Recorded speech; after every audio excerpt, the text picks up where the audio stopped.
Entonces, el sistema digestivo va a ser uno de los órganos o de los sistemas, podríamos decir, más complejos, más grandes, ¿verdad? El primero va a ser la piel, que va a ser el más grande de todos. Y el segundo, pues vamos a tener al sistema digestivo, ¿ya? En realidad su desarrollo embriológico es fácil, es bonito, igual que del sistema respiratorio, pero tienen que repasarlo, ¿ya? Este sistema digestivo va a estar formado de la boca, la faringe, el esófago, el estómago, intestino delgado, intestino grueso y el ano. Además vamos a tener unas glándulas anexas que van a ser el hígado y el páncreas, ¿ya? Todas estas van a tener el mismo origen embriológico. ¿Y cuál va a ser su origen embriológico? Pues el techo del saco vitelino o el endodermo, ¿ya?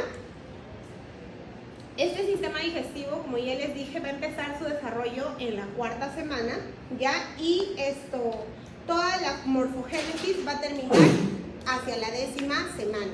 O sea, para la semana 11, que ya nosotros vamos a indicar o vamos a avisar a nuestra gestante que se tiene que hacer la ecografía genética, pues para la semana 11 ya este sistema digestivo tiene que estar totalmente formado o su organogénesis ya va a estar concluida, ya para que a partir de la semana 11 va a empezar el crecimiento, tanto en tamaño como en función, ¿sí? Ya, entonces, este intestino primitivo ya se va a originar o se va a dar a causa del plegamiento. Del plegamiento del embrión, ¿se acuerdan que hablábamos de dos plegamientos, verdad? Del cráneo caudal y del lateral. Entonces, resultado de estos dos plegamientos ya es que se origina el tubo digestivo. Este tubo digestivo va a estar formado del techo de saco vitelino,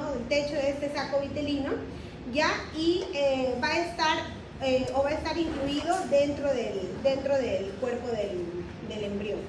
Va a empezar a formarse, a nivel cefálico, va a empezar en lo que es la membrana en la membrana bucofaringea, y a nivel caudal va a originarse o se va a extender hasta la membrana cloacal. ¿Se acuerdan que nosotros hablábamos de un embrión de 3 semanas más o menos así, verdad? Algo así, esa es la idea.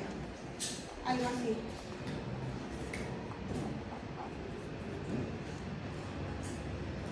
¿Ya? Entonces, acá en la parte más craneal vamos a tener la membrana orofaringea, ¿verdad? Y acá en la parte más distal vamos a tener la membrana cloacal. Entonces, pues, como hemos estado viendo, cada órgano tiene como que su espacio, la estructura en la que se desarrolla, pero este intestino digestivo va a abarcar todo, desde acá, desde la membrana cloacal desde la membrana bucofaringea hasta la membrana cloacal. Por eso es que les mencionaba al inicio de que era uno de los órganos más extensos y más complejos, ¿ya? Entonces, este plegamiento que se inicia en la 4ª semana, ¿ya? Va a dar origen a todo este tubo intestino primitivo. En su revestimiento va a estar dado por el endodermo y luego va a estar rodeado este endodermo por células del mesodermo. Ya, este intestino primitivo, se origina un solo intestino primitivo que va a tener 3 regiones: el intestino primitivo anterior, el intestino primitivo medio y el intestino primitivo posterior. ¿Por qué es importante estas regiones? Porque las patologías no van a ser las mismas del intestino primitivo anterior que las del intestino primitivo posterior, o por ejemplo la irrigación no va a ser la misma, o ustedes ya se van a ir dando cuenta conforme yo voy hablando cómo es que, por ejemplo, el colon, ¿no? El colon es un solo órgano, tenemos colon ascendente, colon transverso, colon descendente, pero tiene 2 orígenes embriológicos diferentes. Por lo tanto, las patologías del colon ascendente y de la porción derecha del colon transverso no van a ser las mismas que las patologías del colon descendente y de la porción izquierda del colon transverso. ¿Ya? Entonces, más adelante ustedes se van a dar cuenta por qué es esto muy importante. Pues acá tenemos una imagen, la imagen que ya le hemos repetido 1000 veces, que ustedes supongo que lo deben de saber, Entonces, acá es como se está dando el plegamiento cráneo-caudal, ¿verdad? Acá es como este intestino primitivo que proviene del techo del saco vitelino, se extiende desde la membrana orofaringea, que por el crecimiento acelerado de la cabeza ya no está tan cefálico, ¿verdad? Sino que desciende un poco hasta la membrana cloacal, que sí va a encontrarse en una región muy distal. Hay que tener en cuenta que dentro de las estructuras que vamos a tener origen del intestino primitivo, pues está todo en lo que es el sistema digestivo. Pero ojo, la boca forma parte del sistema digestivo, pero la boca no proviene del intestino primitivo. ¿De dónde proviene la boca?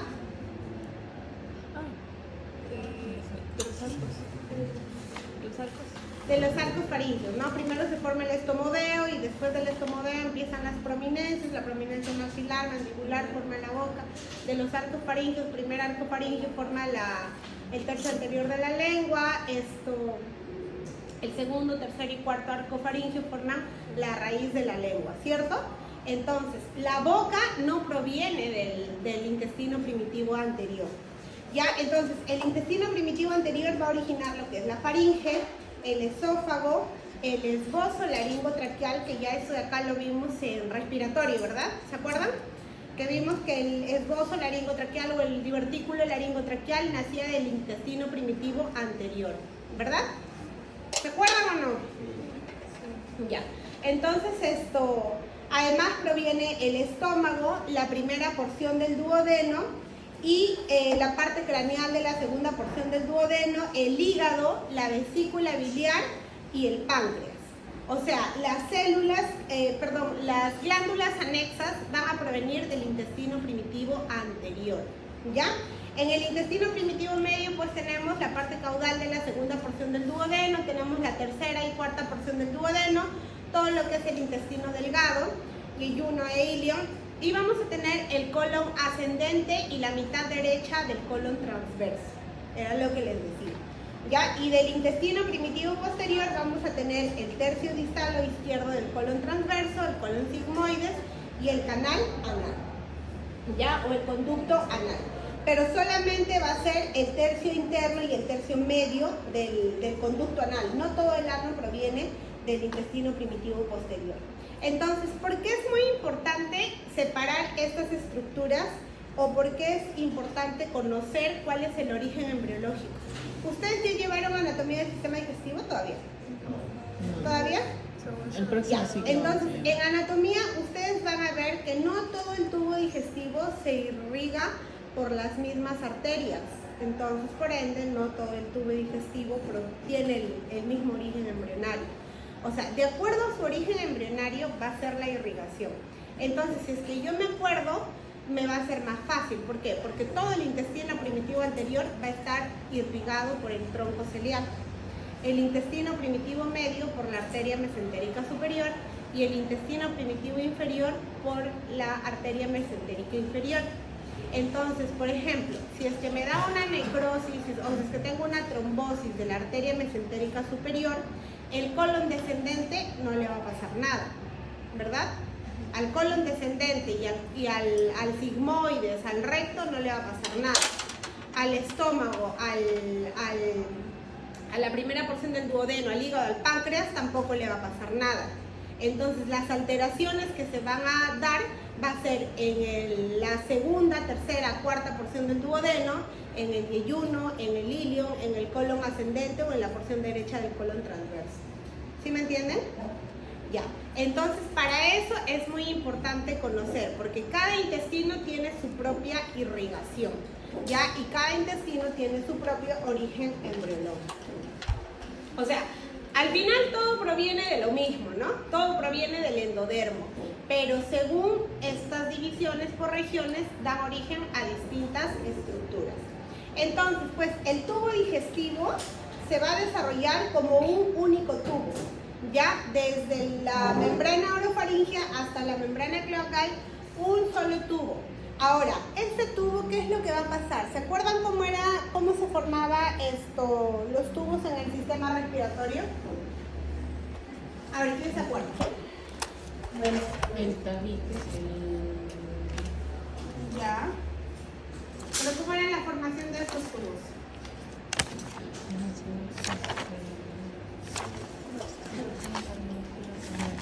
Con la yema pulmonar, ¿no? Claro, la yema pulmonar nacía, se iba a ramificar.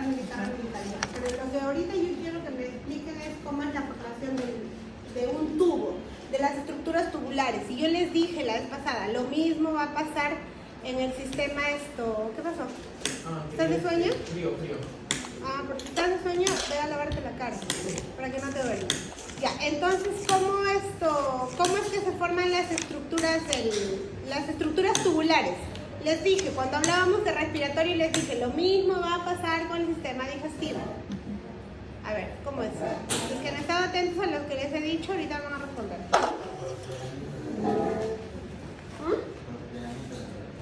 Ya, por el plegamiento lateral ya se forma el intestino ya, pero ¿qué más pasa?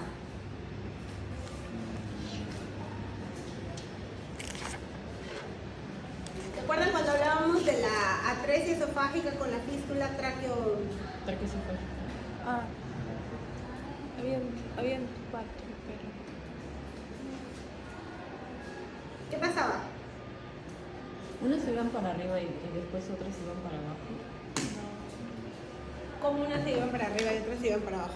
Es que se formaba un tabique. Se da acá el plegamiento lateral. ¿Ya? Se da el plegamiento lateral. Entonces, producto del plegamiento lateral, yo voy a tener acá el tubo digestivo. ¿Qué pasa con ese tubo digestivo? ¿No se acuerdan nada, verdad? No. No. Con la yema pulmonar no se unen y forman un tabique. Ya, acá voy a tener, ya, tanto que quieren hablar de la yema pulmonar. Acá voy a tener el intestino primitivo anterior. De acá sale un divertículo que va a ser la yema respiratoria. Ok, entonces luego voy a tener acá la yema respiratoria y la yema, y el intestino primitivo. Intestino primitivo, la yema respiratoria. Ya, una vez que se forma acá el tabique, acá se forma el tabique traqueoesofágico, y ahí luego. Ahí deriva el esófago, lo que sería el esófago y después de lo que Ya, atrás se queda todo el intestino. Quiero que me digan qué pasa con este tubo.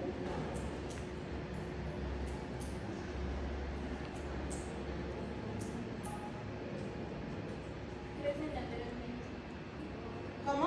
Crecen lateralmente. Crece lateralmente, ¿cómo así? Hacia los canales pericardiales. Ya, acá crece este divertículo y hace así, ya.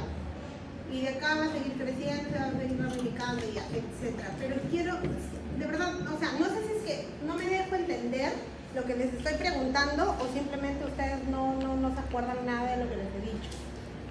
¿Cómo es que se dan o cómo es que se forman las estructuras tubulares? ¿Qué pasa a las 10 semanas? Ya, si es que no me entienden con eso es porque literal no me estudiaban absolutamente nada.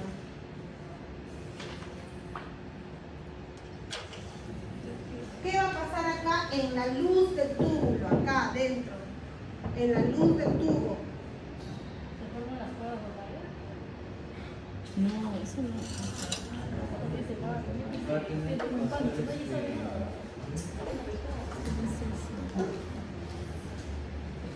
Ya, a ver, entonces en la luz de los tubos lo que va a pasar es que van a empezar las células o el mesénquima, las células del endodermo se van a empezar a replicar y van a ocluir totalmente la luz. Y para la 10ª semana van a sufrir apoptosis, se van a recanalizar y así es como se van a formar los tubos. Ya, entonces acá tenemos unas estructuras, el intestino primitivo anterior, tenemos acá el esófago. Ya, del esófago va a salir acá un divertículo respiratorio, ya que es lo que ya nosotros hemos hablado, y este divertículo respiratorio pues va a estar separado por el tabique traqueoesofágico. Ya, este tabique traqueoesofágico va a dividir la vía respiratoria de la vía digestiva, o sea, del esófago que va a formar o que va a estar formando el intestino primitivo anterior. Luego vamos a tener estas alteraciones que se van a dar a nivel del esófago, ¿ya? Cuando nosotros hablamos de alteraciones que se producen en el tubo digestivo, pues es importante el tema de la recanalización que yo les expliqué la semana antepasada con mucho énfasis y que ahorita no les interesa. Entonces, esa recanalización, ¿por qué es importante? Porque de esa recanalización, si es que se da bien, se van a formar la luz de todos estos túbulos. Pero si es que hay alguna alteración, me puede dar problemas como atresias o me puede dar problemas como estenosis. ¿Qué quiere decir las atresias? Que hay una oclusión total de la luz de este túbulo. O sea, no pasa absolutamente nada. Puede faltar una porción de tejido, como puede estar una porción de tejido, pero que va a ser muy insignificante, que no me va a servir de nada. ¿Ya? Entonces, acá vamos a tener las principales alteraciones que se van a producir a nivel del esófago. Vamos a tener las atresias esofágicas. Estas atresias esofágicas pueden estar complicadas con otra patología, como por ejemplo la fístula traqueoesofágica, ¿ya? Pero también pueden estar sin esta fístula traqueoesofágica. Lo más común, como les dije la semana antepasada, es pues esta, ¿ya? Es importante que se aprendan bien qué patologías se dan. ¿Por qué? Porque no es o todas las clasificaciones no las hacen igual. O sea, todas las clasificaciones no indican que la A es esta. Hay algunas escuelas que dicen que esta de acá es la tipo C, otras dicen que esta es la tipo 3, así tienen distintas clasificaciones. Pero para que ustedes no se equivoquen, porque siempre que les vengan en el examen, más adelante, cuando ya estén en pediatría o algo, entonces les van a venir las imágenes, ¿ya? Entonces, la más común es la atresia esofágica con la fístula distal, ¿ya? Acá en la imagen B, por ejemplo, tenemos solamente una atresia esofágica aislada, donde no va a haber fístula. En la imagen C vamos a tener que no hay atresia esofágica. ¿Por qué? Porque no falta una parte de tejido, pero sí va a haber una fístula, ¿verdad? Fístula traqueoesofágica. Acá en la imagen D vamos a tener que hay una atresia esofágica, falta una parte de tejido, pero la fístula va a ser proximal. O sea, el que le da el nombre de proximal o distal va a ser la fístula, no la atresia, ¿ya? Y acá pues vamos a tener una atresia esofágica tanto con fístula proximal como con fístula distal. A ver, ¿qué clínica van a tener los pacientes de la letra A? A ver, Jenny, ¿qué clínica va a tener un paciente que tiene la letra A? Mirando acá, pues por lógica, no más hija. Ya, no va a pasar la comida, va a regurgitar. ¿Qué más?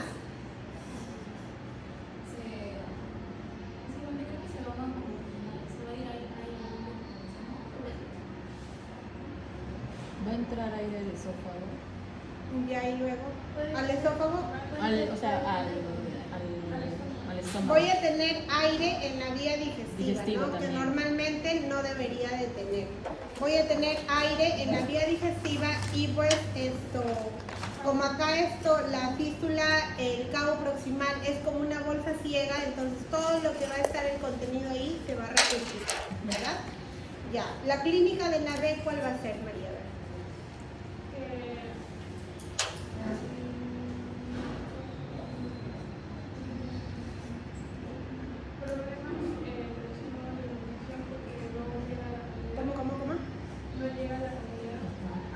Ya, pero ¿qué clínica vas a tener en el perro?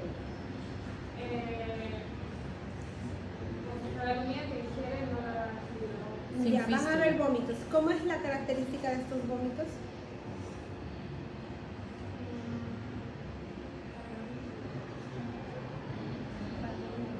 ¿Cómo van a ser los vómitos? Eso les he dicho varias veces.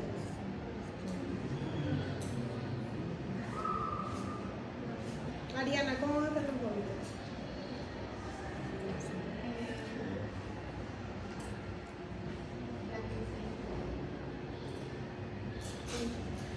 De verdad que yo vengo acá a matarme por ustedes sin nada. Ya, entonces los vómitos van a ser solamente unas regurgitaciones. En la imagen C vamos a encontrar aire también en el estómago, también se puede la paciente aspirar. En la imagen D se va a aspirar, en la imagen E se va a aspirar y también vamos a encontrar aire, ¿ya? Entonces acá van a ser cómo es que se pueden presentar las atresias, cómo es que se va a diagnosticar, el paciente que ingiera un contraste y pues no va a pasar, ¿ya? Porque tiene un cabo proximal. Esta imagen es justamente de esta estructura. Tengo un minutito para ir al baño, ¿ya?